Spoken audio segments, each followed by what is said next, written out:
আসসালামু আলাইকুম।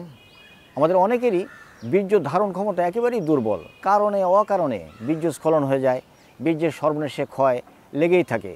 আর এর থেকে মুক্তি পেতে হলে একমাত্র প্রয়োজন হচ্ছে এক্সারসাইজ। আর এই এক্সারসাইজের মাধ্যমেই একমাত্র বীর্য ধারণ ক্ষমতাটাকে দীর্ঘ সময় ধরে ধরে রাখা সম্ভব।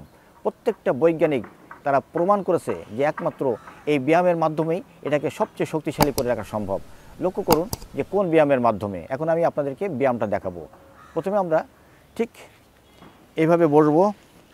এই পাটা বা পাটা ডান পায়ের উরুর উপরে রাখবো, ডান পাটা বা পায়ের উরুর উপরে রাখবো।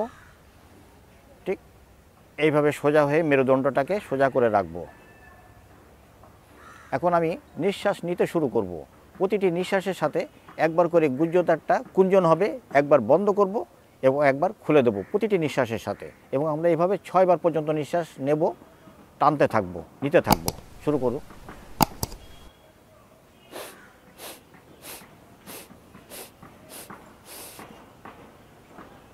নেওয়ার পর 6 বার নিঃশ্বাস নেওয়ার পর একটু দমটা বন্ধ রাখবো। তারপর আস্তে আস্তে আমরা আবার নিঃশ্বাসটা ছাড়া শুরু করব। যখন ছাড়া শুরু করব তখন আমরা একবার করে মলদ্বারটা বন্ধ করব এবং একবার মলদ্বার খুলে দেব। ঠিক এইভাবে গুহ্যদ্বারটা কুঞ্চন করব। লক্ষ্য করুন আরেকবার।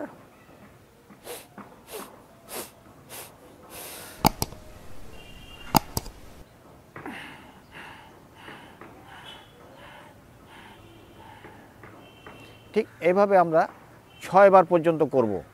1 2 3 4 5 6 বার ব্যায়ামটা 6 প্রস্ত করব। অর্থাৎ প্রথমে আমরা 1 2 3 4 5 6 বার ব্যায়ামটা করব, আবার একটু সামান্য টাইম একটু বিশ্রাম নেব, আবার শুরু করব 1 2 3 4 5 6 বার, এভাবে আবার একটু বিশ্রাম নেব। এবারে মোট আমরা 6 6 36 বার করব। অর্থাৎ 6 প্রস্ত আমরা ব্যায়ামটা করব।